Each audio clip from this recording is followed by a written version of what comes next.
Hi guys, welcome back to my channel. Mayam happy Ningol Chakaoba. Ngasidi Ningol Chakaobagi muri khoidum tabagi recipe share tawjarke. Ningol singna mapam lamdam chatpada kabok haibok pubada muri khoidum sisu ama yauribane. Ado mayam ngasidi muri khoidum gi recipe share tawjarke. Mayam video se loina yengbiu.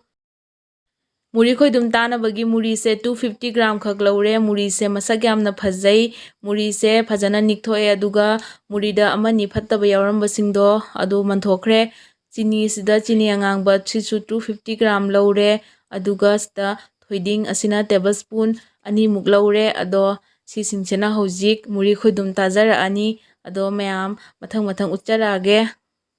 Gas the hojik khang thangasare hojik siga 3 or 4 tablespoon ising hapani adas da chini hapsalani aduga medium flame da chini se lolani ado ising se mayam hapsalagadi chini se lonbada kui change aduga kuina chini se cham kuina mulon jala agadi chini se kharakani aduna ising se likna hapiraga sumaina chini se hojik mel toirakpa ngairani sumaina khabaina hape chini se thugairani aduga si phajana mel toirakpa ngairani medium flame da chini se sumaina lolani ado marakta muk low flame su tawjagani medium flame da minute manga sumaina khabaina continue otlaga chini se lonjare low flame da minute ama lole minute taruk chini se phajana lonjhalle ado hojik se khoidum taba yaraba se check torga ucharake chini se hojik ising sida sumaina ising engba se hapchan bada ising se sumaina nomna engbada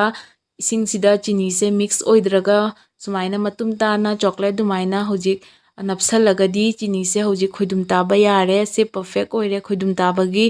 ado hojik se mix tawrani aduga gas flame se off tawrani aduga sta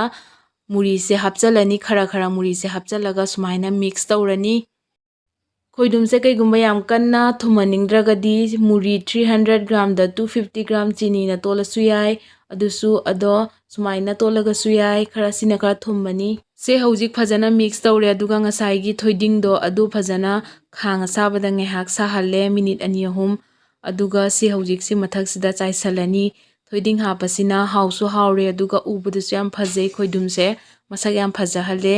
ado si hojik phajana mix tawrani aduga khoidum se taba yarani muri khoidum taba sidi sumaina chini ga muri ga se phajana mix tawba loiraga minute ani rom leiraga aduga saringai da dum khutna tawraga tasanba aduna sina phajana tasanba yai inghragadi amuk sandoga thamgragadi phajana tasanba yaroi aduna si saringai da dum tarani ado ucharage tabadusu muri se sumaina saringai da khut ani na pairaga khara press tawraga bol tasalani ado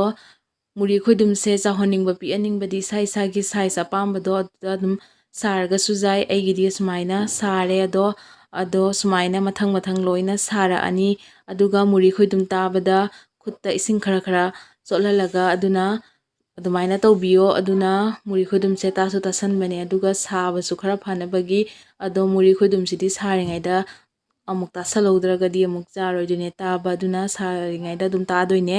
ado mathang sumaina loina tarani ado mayam aigi video se pambiragadi like share subscribe comment tawbiramo mathangda nova video thangalaningba leibado comment ai biramo